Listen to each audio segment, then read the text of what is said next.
أعوذ بالله من الشيطان الرجيم. بسم الله الرحمن الرحيم. يا أيها المزمل قم الليل إلا قليلا نصفه أو انقص منه قليلا أو زد عليه ورتل القرآن ترتيلا إنا سنلقي عليك قولا ثقيلا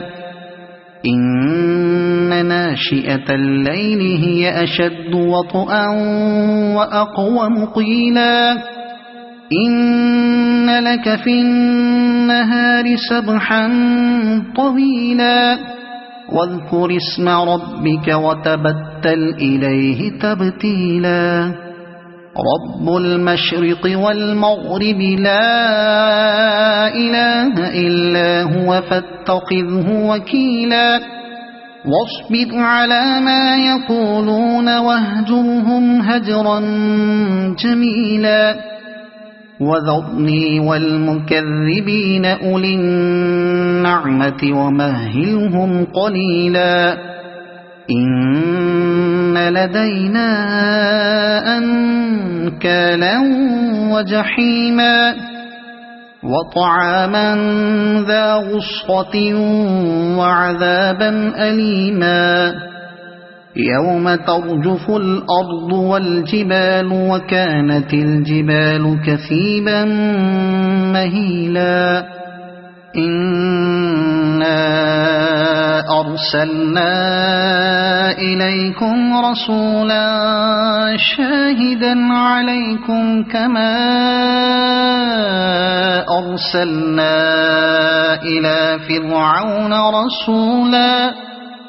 فعصى فرعون الرسول فأخذناه أخذا وبيلا فكيف تتقون إن كفرتم يوما يجعل الولدان شيبا السماء منفطر به كان وعده مفعولا إن هذه تذكرة فمن شاء اتخذ إلى ربه سبيلا إن ربك يعلم أنك تقوم أدنى من ثلثي الليل ونصفه وثلثه وطائفة من الذين معك والله يقدر الليل والنهار علم أن لن تحصوه فتاب عليكم فاقرؤوا ما تيسر من القرآن علم أن سيكون منكم مرضى وآخرون يضربون في الأرض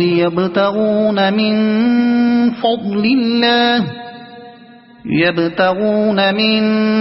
فضل الله وآخرون يقاتلون في سبيل الله فاقرؤوا ما تيسر منه وأقيموا الصلاة وآتوا الزكاة وأقرضوا الله قرضا حسنا وما تقدموا لأنفسكم من خير تجدوه عند الله هو خيرا وأعظم أجرا